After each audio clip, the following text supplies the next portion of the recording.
नमस्कार दोस्तों। आज यानी 14 जनवरी 2017 का हमारा प्रीलिम फोकस न्यूज डिस्कशन है। उसमें से देख लेते हैं कौन कौन सी न्यूज़ इंपॉर्टेंट है। ये देखिए फ्रंट पेज पे आज मैंने साइड में ये क्लिप्स नहीं लगाए क्योंकि जैसा आपको पता है वो स्टडी फॉर सिविल सर्विसेज का चैनल टर्मिनेट हो गया था, तो हमें थोड़ा ध्यान रखने की आवश्यकता है। तो मैं ऊपर बता दूंगा आपको कौन से पेज की हम न्यूज़ डिस्कस कर रहे हैं। तो ये फ्रंट पेज की न्यूज़ है नेपाल की। देखिए, नोटबंदी के बाद में हमारे देश में लोगों को काफ़ी सारी दिक्कतों का सामना करना पड़ा, लेकिन एक इसमें दूसरा एंगल भी है। जो नेपाल के लोग हैं, देखिए नेपाल में हमारी करेंसी चलती है और नेपाल में जो लोग पहाड़ों में रहते हैं वो इंडियन करेंसी को सेव करके रखते थे। अब उनके पास देखिए काफ़ी इंडियन करेंसी है, बुरे वक्त के लिए वो सेव करके रखते थे क्योंकि उनको भरोसा था इंडियन करेंसी पर। तो अब उनके लिए एक तरह से दिक्कत क्रिएट हो गई है कि अब इंडिया गवर्नमेंट ने देखिए टाइम भी खत्म कर दिया, अब वो कैसे उस पैसे को जमा करवाएं। तो इसीलिए जो नेपाल के एम्बेसडर हैं वो अपनी चिंता व्यक्त कर रहे हैं कि वो कहते हैं मेरे पास फ़ोन आते हैं और इंडियन गवर्नमेंट को इस आरबीआई को इस हिसाब से कुछ पॉलिसी बनानी चाहिए कि जो नेपाल के जो लोग सफ़र कर रहे हैं इंडिया से भी ज़्यादा, उनके लिए भी ध्यान में रखा जाए। और दूसरा ये कह रहे हैं कि देखिए हमारे गवर्नमेंट ने भी इवन जो नेपाल का जो फेडरल बैंक है उन्होंने भी पैसे मांगे हैं कुछ इंडियन करेंसी में। और आरबीआई, जैसा कि आपको पता है कि आरबीआई को तो दिक्कत आ रही है हमारे देश में बैंक्स को भी पैसे देने में, तो उन्होंने भी एश्योरेंस दिया है नेपाल के बैंक को, फेडरल बैंक को, कि आपको भी जल्द ही जो है इंडियन करेंसी प्रोवाइड की जाएगी। तो ये अलग से एंगल है नोटबंदी का, क्योंकि देखिए ये इसलिए इंपॉर्टेंट है क्योंकि इंडिया नेपाल रिलेशंस में पहले भी आपको पता था कि नेपाल के लोगों में हमारे खिलाफ में यानी इंडिया के खिलाफ में एक तरह से जो नाराजगी है, पहले एक ब्लॉकेड हुआ था, आपको याद होगा। उन्होंने अपना कॉन्स्टिट्यूशन संविधान बनाया था और हम उससे खुश नहीं थे क्योंकि मधेसी लोगों के इंटरेस्ट को उसमें प्रॉपर स्थान नहीं दिया गया था। तो उन्होंने आरोप लगाया हम पर कि इंडिया ऑफिशियली नहीं अनऑफिशियली एक तरह का ब्लॉकेड कर रहा है और जरूरत की वस्तुएं हमारे देश में नहीं जा पा रही हैं। तो ये एक दूसरा इंसिडेंस हो सकता है जिससे नेपाल के लोगों में हमारे प्रति, इंडिया के प्रति एक तरह से जो हेट्रेड है वो और ज़्यादा उभर कर आए। दूसरी फ्रंट पेज पे कौन सी न्यूज़ है, देखिए इसे तो आप अपने आंसर में इस्तेमाल कर सकते हैं, प्रीलिम के लिए तो इम्पोर्टेंट नहीं होगा। एथिक्स में देखिए ये जो है कंफ्यूजन बहुत बार आती है। अब देखिए जो एक आर्मी पर्सनल है उन्होंने अपनी वीडियो शेयर कर ली फेसबुक पर। अब देखिए जो आर्मी के चीफ कह रहे हैं कि जो भी आपको ग्रीवेंसेस है, जो भी आपको समस्याएं हैं, एक प्रॉपर चैनल के तहत आप अपने हायरार्की के तहत चलिए, ऐसे ही बिल्कुल आप मीडिया में मत जाइए। तो देखिए ये बहुत चलता है एथिक्स में, इसका क्वेश्चन बहुत आता है कि आपको इस तरह की प्रॉब्लम्स आ रही हैं तो क्या आप क्या जाओगे। चार ऑप्शंस होते हैं कि आप मीडिया में जाओगे या फिर आप अपने सीनियर को कहोगे, हेड ऑफ द डिपार्टमेंट को कहोगे। तो हमेशा याद रखना जब भी एथिक्स की आप केस स्टडी सोल्व करो तो ऐसा आप जरूर लिखना कि हमेशा हमको हायरार्की फॉलो करनी है, हम अपने सीनियर्स को शिकायत करेंगे, अगर सीनियर्स एक्शन नहीं ले लेते तो हमें और ऊपर जाना है। इस प्रकार के एक हायरार्की, एक चैनल जो है उसके थ्रू चलना है जब भी आप पब्लिक सर्वेंट हम बनेंगे। अब आपने देखा ही होगा कई बार पॉलिटिशियंस आईएएस पे काफ़ी आरोप लगाते हैं लेकिन आईएएस जवाब नहीं देते इनका, क्योंकि सिविल सर्वेंट रूल्स 1964 के हिसाब से ये मीडिया में नहीं जा सकते और एनोनिमिटी का कंसेप्ट है एक आर्मी का। दूसरा कंसेप्ट है सहायक सिस्टम का। आपने देखा होगा कि कई बार आर्मी ऑफिसर्स पर आरोप लगते हैं कि वो जवान्स को एज ए मेड की तरह इस्तेमाल करते हैं, नौकर की तरह इस्तेमाल करते हैं। तो इस सिस्टम को कहते हैं सहायक सिस्टम, यानी बड़ी सिस्टम, सपोर्ट करने के लिए, ऑफिसर्स को सपोर्ट करने के लिए जवानों की ड्यूटी लगती है उनके घर के काम करने के लिए। तो ये आरोप लगता है कि कई बार मिसयूज होता है ये कॉम्बेंट्स का, जो हमारे जवान हैं उनका। तो देखिए अब एक तरह से प्रपोजल है कि इस सिस्टम को बंद कर दिया जाए और जो ऑफिसर्स हैं उनकी सहायता के लिए कुछ अलग से, या तो देखिए जो दूसरे पब्लिक ऑफिशियल्स होते हैं उनका यूज किया जाए। तो ये थोड़ा सा आप कहीं यूज कर सको। तो मध्य प्रदेश, आपको पता होगा मध्य प्रदेश एक पहला राज्य था हमारे देश का जिसने हैप्पीनेस डिपार्टमेंट की स्थापना करी। अब मध्य प्रदेश ने ही एक दूसरी स्कीम चलाई है आनंदम। आनंदम क्या है, काफी इंपॉर्टेंट ये स्कीम हो सकती है, वो आ सकता है इस बारे में क्वेश्चन। आनंदम देखिए मध्य प्रदेश ने एक स्कीम चलाई है, ये है गिव एंड टेक। एक ऐसे सेंटर बनाए जाएंगे, अगर आपके पास कोई चीज एक्सेस में है जिसका आपके पास यूज नहीं है, मान लीजिए पुरानी चादर, पुराना कंबल, अगर आपको लगता है कि ये किसी जरूरतमंद को इसकी ज्यादा आवश्यकता है तो आप जाएंगे इस सेंटर पे, आनंदम सेंटर पे, आप उस चीज को जो आपके पास एक्सेस में है वहां दे के आओगे, ताकि वहां से, और जिसको जरूरत की वस्तु है, जिसको चाहिए, वो भी उस आनंदम सेंटर से ले सकता है। तो गिव एंड टेक, कोई इस सेंटर में देगा, कोई इस सेंटर से लेगा। तो एक तरह का बढ़िया स्कीम है। वैसे ये गरीबों के लिए काफ़ी यूजफुल ये हो सकती है। जैसे अब सर्दियों में कईयों के पास में पुराने कंबल या पुराने चादरें होती है लेकिन उनको पता नहीं लगता कि किसको जरूरत है, कोई मांगने आता नहीं है, तो वो इस सेंटर पे जाके दे सकते हैं और जरूरतमंद भी यहाँ से ले सकते हैं। तो अच्छा कंसेप्ट है, ये इंपॉर्टेंट स्कीम है, मध्य प्रदेश सरकार ने चलाई है। केन बेतवा प्रोजेक्ट हम पहले भी डिस्कस कर चुके हैं। ये एक न्यूज़ है, देखिए केन और बेतवा रिवर्स को लिंक करने की बात है और काफ़ी कैनल्स बनाए जाएंगे, डैम बनाए जाएंगे इनके लिंक पे। और ये कहते हैं, न्यूज़ कहती है कि अब बढ़ के जो इस प्रोजेक्ट की, अब देखिए डिले हो रहा है ये प्रोजेक्ट, क्योंकि जो पन्ना, हमने पहले आपने इसका आंसर दिया भी था, जो पन्ना टाइगर रिजर्व है उसका काफ़ी एरिया सबमर्ज हो रहा है और वाइल्ड लाइफ इससे प्रभावित होगा, एनवायरनमेंट इससे प्रभावित होगा, डाइवर्सिटी इससे प्रभावित होगी, ऐसी कई सारी चीज़ें बताई गई हैं। और देखिए दूसरा ये कहता है कि नेशनल बोर्ड ऑफ लाइफ ने जब इसका एस्टीमेट दिया था, अब क्लियरेंस होते होते अब इसका डबल हो गया है खर्चा। बस मेनली आप इस प्रोजेक्ट को पता होना चाहिए। 2-3 क्वेश्चन इस पे बनते हैं। 230 किलोमीटर का ये प्रोजेक्ट है और ये देखिए, ये 2-3 क्वेश्चन जो बनते हैं, एक तो ये है कि केन बेतवा प्रोजेक्ट कहाँ है, तो ये रीजन आपको पता होगा। दूसरा, ये कौन से रीजन से इसको फायदा होगा, तो बुंदेलखंड को इसको सबसे ज़्यादा फायदा होगा। कौन सा टाइगर रिजर्व सबमर्ज हो रहा है, पन्ना टाइगर रिजर्व सबमर्ज हो रहा है। तो 3-4 क्वेश्चन यहाँ से बन सकते हैं। आगे क्या है, यूएस ने पाकिस्तान की 7 एंटिटीज को बैन किया। क्यों किया? क्योंकि देखिए यूएस में एक तरह से अलार्म बेल्स थे। किसको लेकर? पाकिस्तान ने एक मिसाइल बनाई शाहीन 3। अब देखिए इसकी रेंज है 2750 किलोमीटर और पाकिस्तान ने ऑफिशियली अभी तक यह एक्सप्लेन किया कि लॉन्गेस्ट रेंज की मिसाइल है उसके पास में अभी तक की। फर्स्ट टाइम इसे 2015 में टेस्ट किया गया था। इसकी कैपेबिलिटी इतनी है कि हमारे अंडमान एंड निकोबार आइलैंड पर ये फायर कर सकते हैं। और दूसरा ये है कि देखिए अमेरिका का कंसर्न ये है कि ये इजराइल तक भी फायर हो सकती है, ये जो है मिसाइल इनके पास में, और इवन यूरोप के कई कंट्रीज भी इसके रेंज में आते हैं। तो यही बात है यूएस की चिंता की, इसीलिए यूएस ने 7 जो पाकिस्तान की एंटिटीज है उसको बैन किया था, जिनमें से जो ये technology complex, new auto engineering, ये तो याद रखने की जरूरत है नहीं।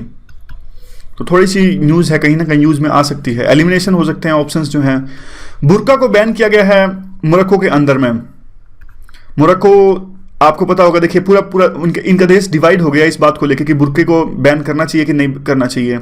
बुर्के से जो महिलाएं होती हैं, मुस्लिम महिलाएं, उनका पूरा फेस ढका जाता है। और देखिए फिर ये कहते हैं कि देखिए कुछ जो न्यूज़ में लिखा हुआ है वो कहते हैं कि बुर्के से जो हाफ ऑफ द पॉपुलेशन है, यानी आधी जो पॉपुलेशन है पूरे वर्ल्ड की या फिर मोरक्को की बात कर रहे हैं, तो वो इससे इनजस्टिस होता है उनसे, तो उनको पूरा हक है अपनी चॉइस के कपड़े पहनने का। और बुर्के को बैन किया, लेकिन एक हिजाब होता है, आपने देखा होगा हिजाब, जिससे फेस नहीं ढका जाता, तो हिजाब को यूज़ करने की बात हो रही है। देखिए इस तरह की नॉलेज इंटरव्यू में काफ़ी काम आती है, मतलब पता होना चाहिए, कुछ भी पूछ लेते हैं। आगे क्या है, आगे देखिए एक फेस्टिवल ऑर्गेनाइज किया गया है ministry of development of north east region, और ये इसका नाम क्या है, देखिए इसका नाम है माघ बिहू। माघ बिहू तो मकर संक्रांति एक तरह से। देखिए सारे जो फेस्टिवल्स हैं ना, जो लोहड़ी के आसपास सेलिब्रेट होते हैं, जैसे पोंगल, लोहड़ी और मकर संक्रांति, ये हार्वेस्टिंग सीजन के हैं। तो कई बार यूपीएससी ऐसा क्वेश्चन पूछती है, whether it is the harvesting season festival और नॉट, मतलब फसल की कटाई से रिलेटेड फेस्टिवल है पोंगल, लोहड़ी एंड मकर संक्रांति। बस यही है, आप नाम याद रखिएगा, माघ बिहू। और कहाँ सेलिब्रेट किया जाता है आप बताइए, सोच लिया? असम में ये सेलिब्रेट किया जाता है। ठीक है, ठीक है, तो चलते हैं आगे। पीआईबी में देखिए थोड़ा सा न्यूज़ था ये, कई बार हाईएस्ट और लोएस्ट पूछ लेते हैं, लोएस्ट तो नहीं पूछेंगे, खैर हाईएस्ट ही पूछ लेते हैं कि कौन से एरिया सबसे ज़्यादा, कौन से एरिया सबसे ज़्यादा एरिया पे किसके बीज उगाए जाते हैं। तो यहाँ पे देख लीजिए, वीट उगाया जाता है हमारे इंडिया में 309.60 लाख हेक्टेयर में, और 2015 में था 289, और दूसरे नंबर पे तो राइस होना चाहिए था, ये शायद कुछ है, पल्सिस 155 पे। तो इसमें देख लीजिए मतलब कहाँ कहाँ कितने एरिया पे क्या उगाया जाता है। ठीक है, तो इसकी प्रोडक्टिविटी राइस की शायद ज़्यादा होगी। और इस बार क्या है, 6.21 लाख हेक्टेयर में ये उगाया गया है एरिया में, और 2015-16 में उगाया गया था 581.95। तो सबसे ज़्यादा किस पे एरिया में उगाया जाता है, तो ये याद रखिएगा, वीट उगाया जाता है 309.60 पे।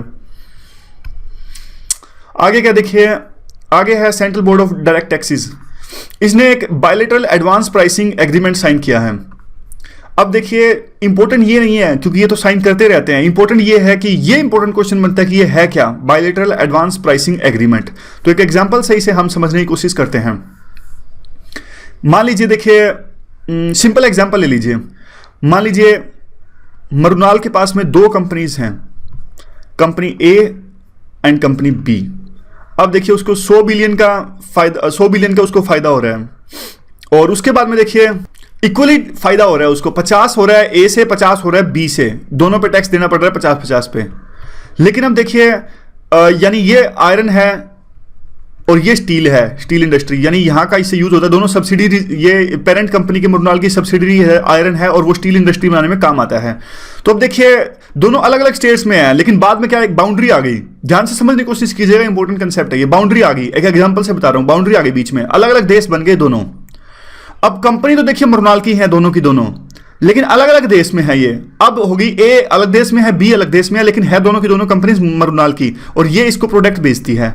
अब देखिए सोचने की बात ये है कि जो बी को देखिए अब आयरन चाहिए ए की कंपनी से, लेकिन ए तो है अब दूसरे देश में।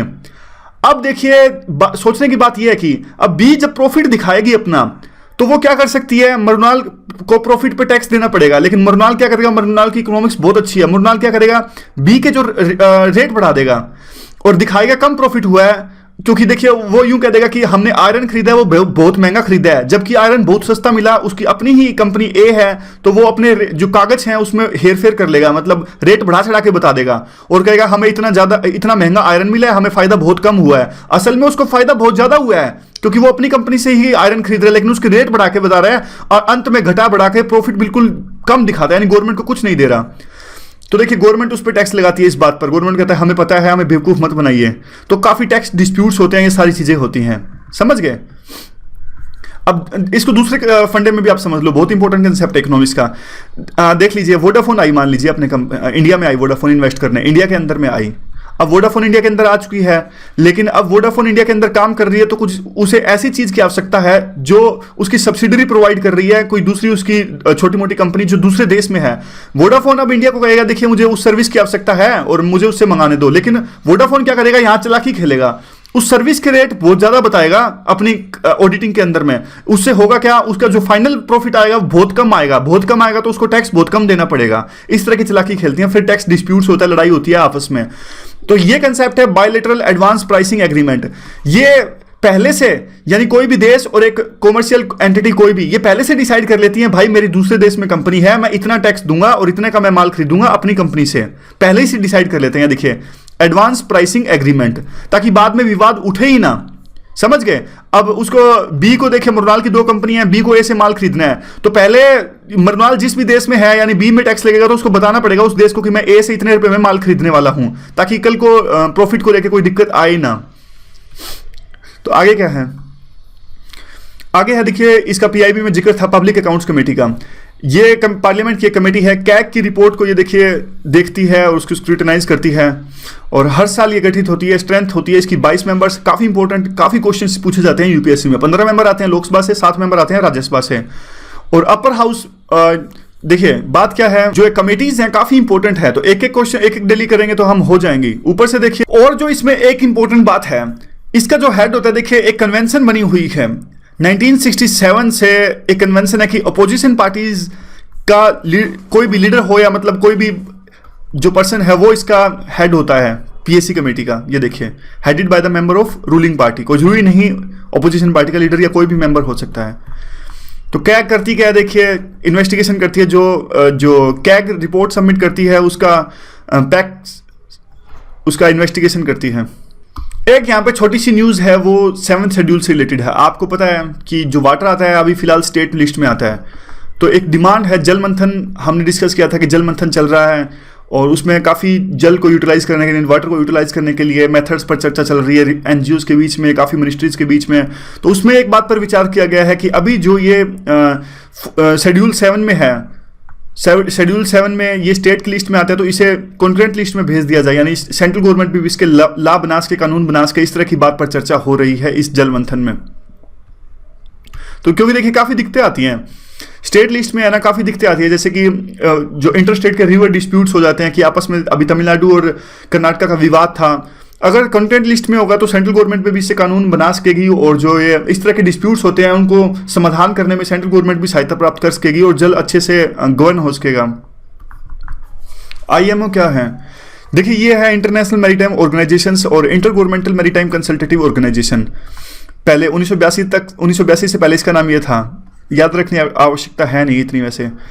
और जेनेवा में इसे इस्टेब्लिश किया गया था, देखिए 1948 में, और उसके बाद में पहली बार 1959 में। ये सब चीज़ें कहानियाँ हैं। हेडक्वार्टर इंपॉर्टेंट है, लंदन में है। 2-3 जो इंपॉर्टेंट चीज़ें हैं वो ये है कि 1982 में वैसे गया था, उससे पहले इसका नाम कुछ और था, और फिलहाल इसका हेडक्वार्टर है वो लंदन में है। और प्राइमरी पर्पस है क्या इसका? कॉम्प्रिहेंसिव रेगुलेटरी फ्रेमवर्क ये बनाता है शिपिंग के लिए, जिस प्रकार से जहाज समुद्र में वहाँ जाते हैं तो ये किस देश की बाउंड्री में इलीगल तरीके से जाएं, या फिर जिस तरह के डिस्प्यूट्स होते हैं। हमारे देश में आपने याद होगा कि इटली के शिप आ गया था और 2 वहाँ पे मछुआरों की हत्या कर दी गई थी, तो उन पे अभी केस चल रहा था हमारे देश के अंदर ही। तो इस प्रकार के जो डिस्प्यूट्स होते हैं उनमें तो इनकी देखिए होती नहीं है जुरिडिक्शन, क्योंकि वो तो साफ साफ हमारे देश में अंदर में आ गया था जहाज। लेकिन देखिए और भी जैसे सी लेन्स ऑफ कम्युनिकेशन है डिफाइन करना, और भी काफ़ी सारी चीज़ें हैं जिनमें इनकी जुरिडिक्शन है इंटरनेशनल मैरीटाइम ऑर्गेनाइजेशन की। और किन के द्वारा गवर्न किया जाता है? ये असेंबली ऑफ मेंबर्स के द्वारा गवर्न किया जाता है, और financially administrated by the council of members elected from the assembly. इतना इंपॉर्टेंट नहीं है, खैर हमें पूरी करनी है, यूएन की सारी ऑर्गेनाइजेशंस पूरी करनी है, तो इसलिए करना जरूरी है ये। बस यही है, 1959 में बना, मतलब नाम नूम चेंज हुआ इसका, लंदन में इसका हेडक्वार्टर है। काम क्या करता है? काम यही करता है, इन्वायरमेंटल कंसर्न्स, और भी दूसरे काम क्या थे इसके? Safety, environmental concerns, legal matters, technical cooperation, maritime security, ये सब चीज़ें हैं। आगे देखिए साउथ ईस्ट एशिया हमारा कंप्लीट हो गया, तो वेस्ट एशिया का थोड़ा पॉलिटिकल मैप देख लेते हैं, फिर बाद में इसमें जो लोकेशंस हो गई इंपॉर्टेंट वो देख लेंगे। देखिए वेस्ट एशिया में ये सारे देश आते हैं। टर्की सबसे इंपॉर्टेंट यहाँ पे है, और टर्की यूरोप से भी मिलता है और एशिया से भी, यानी एक तरह से आप कह सकते हैं बीच का कंट्री है ये। एक ब्रिज है काफ़ी फेमस है जो यूरोप को एशिया से जोड़ता है। तो यहाँ पे देख लीजिए, यहाँ पे ब्लैक सी है, सी हम वैसे अलग से अलग वीडियो में करेंगे। यहाँ पे ब्लैक सी है, यहाँ पे मेडिटेरियन सी है। यहाँ पे क्वेश्चन आया था, देखिए 2015 में ये क्वेश्चन आया था कि कौन सा देश इसमें से सी फेसिंग नहीं है, तो उन्होंने ऑप्शंस दे रखे थे। सीरिया दे रखा था, सीरिया देखिए यहाँ पे है, यहाँ पे हाईलाइटर का यूज़ कर लेते हैं। यहाँ पे देखिए मेडिटेरियन फेसिंग है। एक उन्होंने ऑप्शन दिया था जॉर्डन का, और ये सारे देश यहाँ पे देखिए, हमें थोड़ा थोड़ा याद रखने की जरूरत है। और जॉर्डन नहीं है, और उसके बाद आता है देखिए ये इजराइल, पैलेस्टीन, ये सारे हमें पता होने चाहिए, बार बार इसे देखेंगे तो हमें याद हो जाएगा। ईरान, और यहाँ से देखिए सारे शिप्स जाते हैं। जो पाकिस्तान का ग्वादार पोर्ट है वो यहाँ के इसके आसपास बन रहा है, हमारा छबार पोर्ट यहाँ बन रहा है। यहाँ से तेल आता है काफ़ी ज़्यादा, यहाँ पे देखेंगे फिर आपको समझ में आएगा। एक सेकंड, ये देखिए, ये मैप देख लीजिए, यहाँ से तेल आता है। ये देखिए ये कुवैत है, ईरान और इराक के बीच में वार हुआ था, और इराक ने कुवैत के बीच में यहाँ पे कब्जा कर लिया था। कुवैत वार जिसको कहते हैं, 1991 में यूएस ने अपनी फोर्सेस भेजी थी यहाँ पे। कुवैत छोटा सा स्थान है। अभी येमेन में लड़ाई चल रही है यहाँ पे येमेन में, और हमने ऑपरेशन राहत चलाया था येमेन में अपने जो इंडियंस है वहाँ से उनको इवैक्यूएट करने के लिए। सोमालिया आपको पता है कि एक तरह से, अब दिक्कत पता क्या आती है, शिप्स यहाँ से जाते हैं ना, ये देखिए यहाँ, या तो यहाँ से शिप्स जाते हैं, तो यहाँ से ये खतरा रहता है इनको। सोमालिया के जो पायरेट्स हैं ना, पायरेट्स यहाँ पे शिप्स को कैप्चर करने की कोशिश करते हैं। तो यहाँ पे भी और यहाँ पे भी ये इनका पूरा जो पायरेट्स है घूमते रहते हैं। तो अब तो फिलहाल इस सिचुएशन को काफ़ी कंट्रोल कर लिया गया है, लेकिन बीच में जो इनका डर काफ़ी हो गया था। और बाकी देखिए ये छोटे मोटे काफ़ी कंट्री हैं, ओमान है, यहाँ पे यूएई है, यहाँ पे देख लीजिए, यहाँ पे साफ दिखेगा आपको। यहाँ पे देखिए ये ओमान है, ये यूएई है, और कतर, बहरीन, कुवैत, ये जीसीसी के मेंबर हैं गल्फ काउंसिल के। और उसके बाद में देखिए सऊदी अरेबिया में मक्का मदीना, और काफ़ी इंपॉर्टेंट है हज यात्रा जहाँ पे जाते हैं सऊदी अरेबिया में। अब राइवलरी है दोनों के बीच में, ईरान के बीच में। ईरान शिया कंट्री है, ईरान जो है शिया कंट्री है, सऊदी अरेबिया सुन्नी कंट्री है। तो ये 3-4 देश इनके साथ में लड़ते हैं, जैसे ये बहरीन इनका सऊदी अरेबिया का साथी है, कतर भी साथी है, जीसीसी में जो लोग शामिल हैं वो इनके साथी ही हैं। और यहाँ पे जो इजराइल का डिस्प्यूट चल रहा है ये भी हमने डिस्कस किया था। ये देखिए ये गाजा पट्टी है, गाजा पट्टी जो एरिया है वो मेडिटेरियन सी के पास में, ब्लॉकेड कर देता है इजराइल आसपास, तो यहाँ इनको खाने का संकट पैदा हो जाता है। यहाँ पे है जो वेस्ट बैंक है। तो वैसे तो देखिए हमने अलग अलग डिटेल में डिस्कस किया हुआ है और आगे भी करते ही रहेंगे। और यहाँ पे आर्मीनिया, जॉर्जिया, ठीक है हम बार बार इसको करते रहेंगे, ऐसी कुछ दिक्कत है नहीं। आगे चलते हैं। वेस्ट एशिया के बारे में थोड़े से फैक्ट्स देखिए। वेस्ट एशिया है वो इसको ये भी कहते हैं, साउथ वेस्टर्न एशिया भी कहते हैं, और साउथ वेस्ट एशिया भी इसको कहा जाता है। और ये कंसेप्ट देखिए लिमिटेड यूज में होता है, और ये रीजन ओवरलैप करता है मिडिल ईस्ट के साथ में। मेन डिफरेंस दोनों के बीच में क्या है, एक्सक्लूजन ऑफ इजिप्ट, यानी मिडिल ईस्ट में इजिप्ट नहीं आता मेनली। तो अगर कोई पूछ ले कि मिडिल ईस्ट में और वेस्ट एशिया में डिफरेंस क्या है, तो एक्सक्लूजन ऑफ इजिप्ट ये मेन डिफरेंस है इनके बीच में। अब देखिए थोड़ा साइंस एंड टेक डिस्कस कर लेते हैं। आज सैटरडे है, सैटरडे को हम साइंस एंड टेक डिस्कस करते हैं। तो देखिए पहला करंट अफेयर है जुलाई की हमारी सीरीज चल रही थी। लास्ट यूनिवर्सल कॉमन एंसेस्टर लूका। तो कोई पूछे लूका क्या होता है, तो ये देखिए लास्ट यूनिवर्सल कॉमन एंसेस्टर है, यानी हम सब जो निकले थे इसी कॉमन एंसेस्टर से निकले हुए हैं, मतलब कह सकते हैं हमारे जो लिंक्स हैं यहीं से मिलते हैं।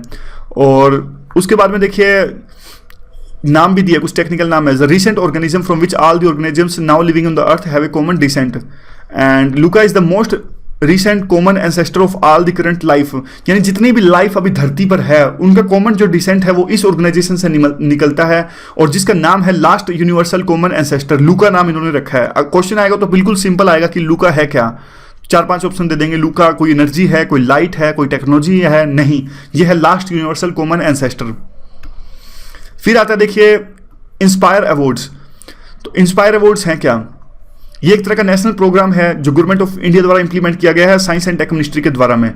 और इसमें क्या करते हैं हम, इसमें देखिए जो टैलेंट है उनको छोटी क्लासों से ही उसको रिकॉग्नाइज करने की कोशिश करते हैं और उनको अवार्ड देते हैं। 5,000 का अवार्ड दिया जाता है बच्चों को 6ठी से 10वीं क्लास के बीच में जो पढ़ रहे हैं, ताकि शुरू से ही इनको साइंस की तरफ इनका जो रुझान है बनाया जा सके और इनको जो साइंस की क्षमता को और ज़्यादा आगे विकसित किया जा सके। तो अब बस आप इतना याद रखिएगा इंस्पायर अवार्ड्स कौन सी मिनिस्ट्री किस लिए। आगे देखिए न्यू होराइजन। न्यू होराइजन क्या है, ये एक तरह का देखिए इंटरप्लैनेटरी स्पेस प्रोब है। और इसमें देखिए क्या किया गया था, इंटरप्लैनेटरी मतलब जो हमारे 8 प्लैनेट्स हैं, नेपच्यून तक 8 हैं, पहले वो प्लूटो भी था लेकिन आजकल प्लूटो नहीं है। और देखिए एक स्पेसक्राफ्ट लॉन्च किया गया था हमने जिसका नाम है न्यू होराइजन। ये किस लिए किया गया था, ये कूपियर बेल्ट के बाद में जो प्लूटो है उसको सर्च करने के लिए किया गया था। तो कूपियर बेल्ट अब होती क्या है, कूपियर बेल्ट को देखिए एजवर्थ कूपियर बेल्ट भी कहते हैं, और ये सर्कमस्टेलर डिस्क है। पिक्चर में आपको ज़्यादा समझ में आएगा। ये देखिए यहाँ पे देखिए जहाँ पे ये नेपच्यून खत्म हो जाता है, तो नेपच्यून के बाद में जो ये सोलर सिस्टम खत्म हो जाता है, सोलर सिस्टम के बाद में जो ये डिस्क है इसको कहते हैं कूपियर बेल्ट। इसमें काफ़ी सारी चीज़ें मिलती हैं यहाँ पे, यानी कूपियर बेल्ट में प्लूटो है अब, जिसको पहले हमने मान लिया था ये प्लेनेट है। इसको सर्च करने के लिए यानी इंटरप्लैनेटरी है, एक प्लेनेट से हमने धरती से भेजा, अर्थ से भेजा और प्लूटो में गया प्लूटो को स्टडी करने के लिए। तो कूपियर बेल्ट में प्लूटो है। कूपियर बेल्ट आपको पता लग गया होगा, सोलर सिस्टम के बाद में जो सर्कमस्टेलर बेल्ट है उसको कहते हैं प्लूटो बेल्ट और कूपियर बेल्ट, सॉरी। आगे देखिए एक है इक्विला। इक्विला क्या है, एक तरह से सोलर पावर ड्रोन है। ये कोई पूछ ले इक्विला है क्या, सोलर पावर ड्रोन है। और देखिए ये 3 महीने तक एक टाइम में उड़ सकेंगे। और किसकी सहायता से, लेजर बीम की सहायता से। Laser beam to data to base station, नहीं मतलब बेस स्टेशन के साथ संपर्क में रहेंगे लेजर बीम के तहत में से यूज से। और उसके बाद में देखिए क्या आता है, फेसबुक इसे बना रही है। मेनली आप इसे ये याद रखिए कि फेसबुक इसे बना रही है क्विला को, और किस लिए, जो इंटरनेट ओआरजी का फ्री इंटरनेट प्रोवाइड करने का कंसेप्ट था उसके यूज के लिए। ऊपर ये कुछ ड्रोन टाइप होगा जिससे कुछ ऐसी यू कैन से कम्युनिकेशन ये इस्टेब्लिश करेंगे, नीचे जो होंगे वो इसकी सहायता से इंटरनेट का यूज कर सकेंगे। ये सिमिलर सा कंसेप्ट चलाने की उन्होंने कोशिश करी थी। गूगल और फेसबुक के बीच में काफ़ी कंपटीशन चलता है, तो लून कंसेप्ट आया था एक, तो उसके बाद में देखिए ये गूगल ने चलाया था। उसमें गूगल ने गुब्बारे वगैरह ऊपर छोड़े थे और ये गुब्बारे मूव करेंगे और जिसकी सहायता से इंटरनेट चलाया जा सकता है। तो इसी को देखते हुए उन्होंने अपना कंसेप्ट चलाया फेसबुक वालों ने। इंटरनेट ओआरजी आपको पता ही था, ऐसा भी क्वेश्चन आ सकता है कि इंटरनेट ओआरजी क्या है। इंटरनेट ओआरजी भी देखिए फेसबुक ने ये कंसेप्ट चलाया था कि फेसबुक कुछ ऐसी सर्विस प्रोवाइड करने वाले थे जैसे कि 30-35 वेबसाइट्स वो फ्री चला देंगे हम इंडिया के मोबाइल्स में। तो गवर्नमेंट ने इसे रिजेक्ट कर दिया था। गवर्नमेंट ने कहा नहीं आप ऐसा नहीं कर सकते, क्योंकि देखिए ऐसे अब मान लीजिए 30-35 वेबसाइट जो फ्री में चलाने की बात दे रहा है फेसबुक, उसमें से देखिए ये कुछ ऐसे नाम होंगे जैसे फ्लिपकार्ट का नाम दे दिया या फिर कुछ ऐसे नाम दे दिए। अब देखिए इससे तो फेसबुक की मोनोपोली हो जाएगी। जो लोग हैं आज भी हमारे देश के जो गांव के लोग हैं वो फ्री नेट चलाएंगे, लेकिन उनके पास में चॉइस नहीं होगी। यानी आप जो फेसबुक है अपनी चॉइस कंपनी पे लोगों पे लाद रहा है, तो ये गलत था। इंडिया ने इसे रिजेक्ट कर दिया था इंटरनेट ओआरजी, यानी जिसको वो दूसरा नाम भी कहता था एक तरह से, जिसका नाम था नेट न्यूट्रलिटी। नेट न्यूट्रलिटी का ये कंसेप्ट था कि डिफरेंट साइट्स जब चलें उसमें डिफरेंट स्पीड से वो चलें, कोई साइट चले बहुत जल्दी खुल जाए, कोई साइट लेट से चले। तो इस तरह का ये कंसेप्ट था नेट न्यूट्रलिटी। अभी तो न्यूज़ में नहीं है, खैर आगे जब जुलाई अगस्त में आएगा तब हम उसे डिस्कस करेंगे। तो ये आज के करंट अफेयर थे साइंस के।